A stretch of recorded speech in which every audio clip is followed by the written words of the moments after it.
Okey, Assalamualaikum warahmatullahi wabarakatuh. Kita bertemu lagi. Hari ini kita akan masuk dalam bab yang seterusnya, bab 4, iaitu 4.2. Selepas pemilihan union, maka kita telah membentuk Persekutuan Tanah Melayu. Okey, so tajuk hari ini berkaitan dengan Persekutuan Tanah Melayu dan objektifnya adalah untuk kita menghuraikan apakah sebab ataupun faktor-faktor yang membentuk Persekutuan Tanah Melayu. Yang keduanya kita akan menjelaskan ciri-ciri perjanjian Persekutuan Tanah Melayu. Okey, so kita lihat dahulu faktor-faktor pembentukan Persekutuan Tanah Melayu. Okey, faktor-faktor pembentukan Persekutuan Tanah Melayu yang pertama adalah disebabkan oleh desaan Piagam Atlantik pada tahun 1945. Okey, selepas pada Perang Dunia Kedua, Piagam Atlantik ini telah menggesa untuk semua tanah jajahan melepaskan kawasan tanah jajahan mereka supaya diberi kemerdekaan dan berkerajaan sendiri. Okey, kalau kita tengok di sini, antara poin yang pertama adalah tidak menggalakkan penjajahan malah terhadap negara kolonial, dan mereka haruslah memberi latihan untuk negara-negara tanah jajah tersebut untuk berkerajaan sendiri dan diberi kepada penduduk asal. Okey, yang kedua, desain ini dikeluarkan oleh Pertubuhan Bangsa-Bangsa Bersatu supaya selepas Perang Dunia Kedua, semua imperialis ataupun kuasa imperialis harus memerdekakan tanah-tanah jajahan mereka supaya berkerajaan sendiri. Yang kedua, faktor pembentukan Persekutuan Tanah Melayu adalah disebabkan oleh sikap politik Melayu yang sederhana. Ini merujuk kepada apa yang berlaku di Tanah Melayu. Di Tanah Melayu tidak seperti di negara-negara lain. Contohnya di Indonesia berlaku gerakan politik yang sangat radikal, iaitu politik dengan darah. Maka di Tanah Melayu ini tidak berlaku sedemikian, menyebabkan mendorong British untuk menerima kehendak mereka.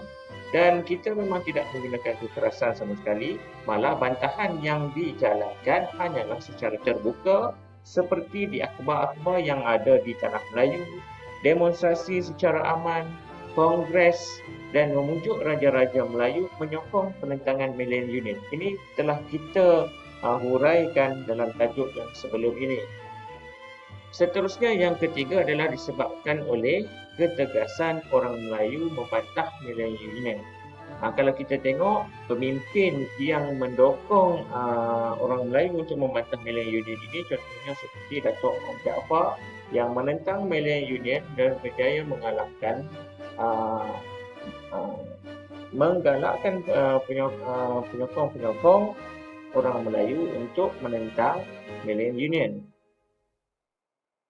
Walaupun Millennium Union ini ada penyokongnya, ingat balik iaitu daripada mereka orang-orang dagang ataupun golongan Melayu radikal. Tetapi golongan tersebut adalah minoriti daripada golongan yang menyokong penentangan Millennium Union yang dipimpin oleh Datuk Muhammad Jaafar. Jadi jelas di sini mereka orang Melayu menentang Millennium Union. Okey, seterusnya adalah disebabkan oleh perpaduan orang Melayu daripada semua golongan untuk menentang Millennium Union. Kalau kita tengok, perpaduan dan keupayaan orang Melayu dan raja-raja Melayu dalam memujuk dan mendesak British mewujudkan semua dasar perlindungan orang Melayu. Okay. Maksudnya di sini, orang Melayu mendesak orang British ataupun pemerintah Millennium Union ketika itu mewujudkan semula dasar-dasar yang mengembalikan hak ataupun status quo kepada orang Melayu. Okay. Ini bukan di kalangan golongan pembesar sahaja, malah rakyat dan juga golongan raja juga terlibat sama. Seterusnya adalah sokongan pegawai tinggi British. Contohnya seperti Sir Malcolm Macdonald, Sir Edward Chen dan ramai lagi telah menyokong supaya Millennium Union ini digantikan dengan Persekutuan Tanah Melayu. Di samping itu, terdapat juga pegawai-pegawai bekas pegawai di Tanah Melayu ataupun bekas pegawai British di Tanah Melayu yang pernah berkhidmat di tanah Melayu, contohnya seperti Frank Swettenham, Sir George Maxwell, Sir R.O. Winstead dan ramai lagi menyokong penubuhan persekutuan tanah Melayu. Malah ada juga ahli-ahli parlimen yang datang ke tanah Melayu dan melihat situasi yang ada di tanah Melayu dan mereka melihat bahawa memang orang Melayu tidak menyokong Malay Union dan harus digantikan dengan persekutuan tanah Melayu. Dan salah satu lagi faktor adalah disebabkan UMNO tidak menuntut kemerdekaan, tidak seperti yang dituntut oleh golongan Melayu radikal. Golongan Melayu radikal menuntut supaya tanah Melayu dimerdekakan, tetapi UMNO tidak menuntut kemerdekaan. Kerana faktor yang mendorong British menerima pembentukan persekutuan tanah Melayu apabila UMNO ini tidak menuntut kemerdekaan, cuma menuntut mengembalikan semula hak ataupun status quo orang Melayu. Dan seterusnya adalah bimbang pengaruh golongan radikal Melayu yang saya sebutkan tadi, iaitu pengaruh PKMM, Parti Melayu Melaya, Angkatan Pemuda Insaf Api, Angkatan Wanita Sedar dan seangkatannya yang pada asalnya menyokong Malayan Union. Tetapi sebenarnya mereka inginkan kemerdekaan dan membentuk sebuah kerajaan republik. Okey, seterusnya kita tengok kronologi pembentukan Persekutuan Tanah Melayu. Kalau kita lihat kronologinya, pertama sekali pemimpin UMNO dan wakil Raja-Raja Melayu telah mengadakan mesyuarat di King House Kuala Lumpur. Okay. Seterusnya, orang dagang dan golongan radikal Melayu pula menentang kerana mereka berpendapat jawatankuasa eksekutif ini tidak mewakili semua pihak dan menuntut sebuah republik dan kemerdekaan penuh. Maksudnya, dalam perjumpaan di King House Kuala Lumpur itu, tidak ada wakil daripada orang dagang ataupun Melayu radikal yang berjumpa dengan wakil-wakil Raja-Raja Melayu. Jadi, orang dagang dan juga golongan radikal Melayu juga mereka telah diketepikan. Majlis Tindakan Bersama Seluruh Malaya ataupun AMCJA dan Pusat Tenaga Rakyat Putera telah ditubuhkan untuk menentang British dan juga UMNO. Ini telah dibuat oleh mereka iaitu golongan orang dagang dan juga golongan radikal Melayu tadi. Okay. Antara mereka yang terlibat adalah seperti Dr. Burhanuddin Al-Hilmi. Okay. Mereka ini berpendapat bahawa semua perbincangan UMNO dan Wakil Raja Melayu itu tidak menyeluruh. Okay. Dan mereka ini telah mengadakan ceramah politik, demonstrasi dan mogok dan turut mencadangkan perlembagaan rakyat. Okay.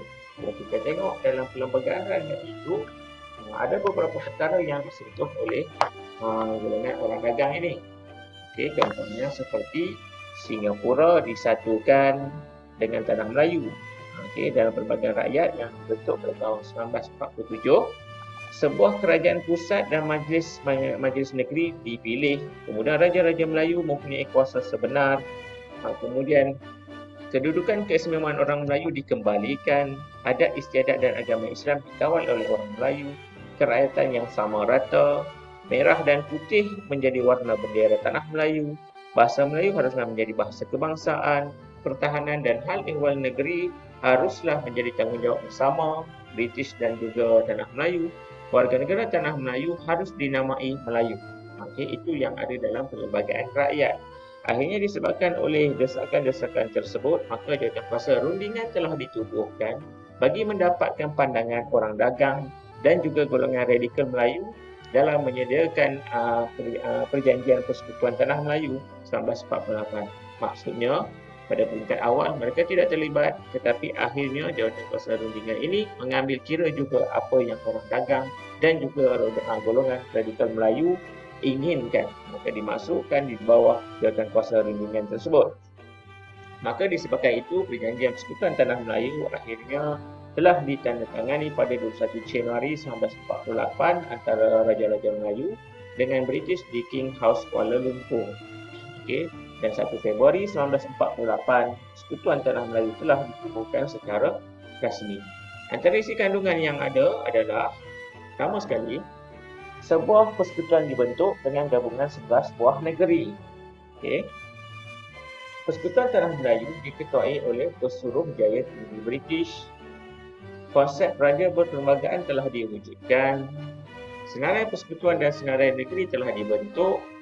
Pesuruhjaya Tinggi British menjaga kedudukan keistimewaan orang Melayu, perlembagaan kerakyatan Tanah Melayu kepada rakyat raja dan rakyat British.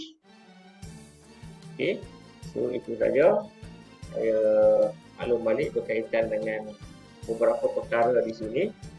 Kalau kita lihat, pertama sekali adalah pembentukan persekutuan dibentuk dengan gabungan 11 buah negeri. Okey, walaupun 11 negeri, ingat Singapura tetap tidak dimasukkan sebagai sebuah persekutuan Tanah Melayu. Kemudian di sini saya nak tekan kepada pembahagian kerakyatan Tanah Melayu kepada rakyat raja dan rakyat British. Apa bezanya rakyat raja dan juga rakyat British? Rakyat raja bermaksud orang Melayu yang lahir di sebuah negeri Melayu, iaitu rakyat negeri tersebut secara automatik. Maksudnya rakyat Melayu ataupun rakyat raja itu merujuk kepada mana-mana orang yang lahir di negeri Melayu. Okey, tapi orang Melayu sahaja. Rakyat British pula adalah mereka yang tinggal dan lahir di Pulau Pinang dan Melaka. Ini merujuk pada dua negeri-negeri Selat yang digabungkan menjadi Persekutuan Tanah Melayu 1948. Okey, so itu secara ringkas berkaitan dengan Perjanjian Persekutuan Tanah Melayu 1948. Diharapkan kelas ini akan memberi sedikit ilmu kepada para pelajar sekalian. Saya sudahi dengan sekian. Terima kasih. Assalamualaikum.